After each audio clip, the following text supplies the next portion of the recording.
Hi everyone, it's Woodcraft by Scott.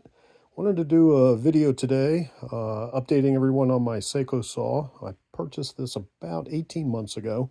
Didn't really start using it until about 8 or 9 months ago.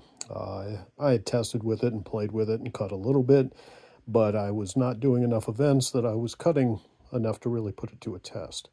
However, in the past few months, I've really put it through its paces. Very, very happy with it. I was a DeWalt guy for my first 7 years of cutting these puzzles. And DeWalt, unfortunately, I started having issues, even with the brand new saws. Within months, I was having electrical issues, 2 in a row, and I finally gave up. Started asking around for suggestions, recommendations. Seyco kept coming up in the conversation, so that's the route that I went. Now, that being said, I had one minor issue, and this is what I wanted to do the video about. Again, nothing major. It's just, probably something that happens to, few folks. I actually came across a puzzle zombie who was having a similar issue, so he and I have been discussing back and forth, and I think I found the solution. Anyway, so this is my shop just real quick. So these are what I'm working on right now. Got an event coming up next Sunday, and then I've got a couple of major events coming up. Again, very, very happy with the Seyco. I did get the dust collection system with it. I actually happen to have this cabinet right behind my saw. That's where I placed the actual vacuum itself. Helps with noise reduction. I also adapted it. I've done another video about this, but I got spoiled by the DeWalt item that was available as a third party for dust collection from the top. It was called the Scroll NATO. I actually used parts of that and adapted it to be able to use here on the Seyco so that I can get dust collection from the top as well. The other video shows exactly how I've done it. Been very happy with it, and it's working well for me. So anyway, the minor issue was during blade tightening, the top clamp.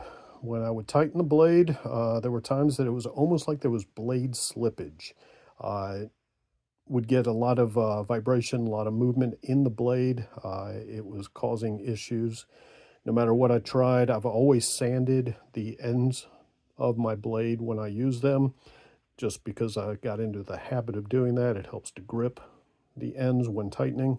But I was having issues. I was actually having to put downward pressure when I was trying to do the upper clamp. I would pull down on it and then tighten it. And that would, somewhat resolve the issue, but it was getting a little tiresome, and I knew there had to be a reason for this happening. What I had noticed, and I've fixed it since, so I can't really show you, but when you would put downward pressure on the upper arm, when there's nothing clamped, there was movement, there was give. It was almost like the arm wasn't going all the way down. So no matter what I tried, no matter what I checked, everything seemed to, be okay. Well, I pulled out the manual. Yeah, I had to resort to actually reading the manual. Anyway, there is a section in here for the upper arm hold-up adjustment. This is in the standard manual that comes with it. The only two tools you need is a 9/16 wrench and a screwdriver. And it's this setting right here. What I did was I loosened it up. I moved the arm up and down, got it, loose, if you will, reset the tension to where I wanted it so that when I raise the upper arm, it stays, and tightened everything down. And since doing that, that has resolved my problem. I have no more movement or give in the upper arm.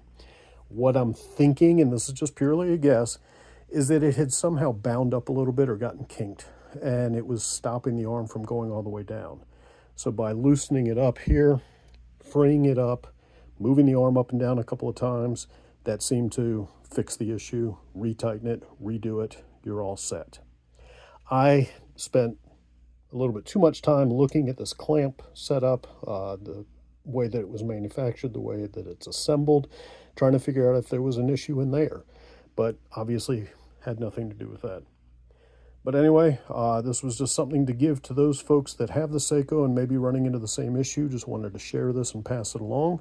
Happy scrolling.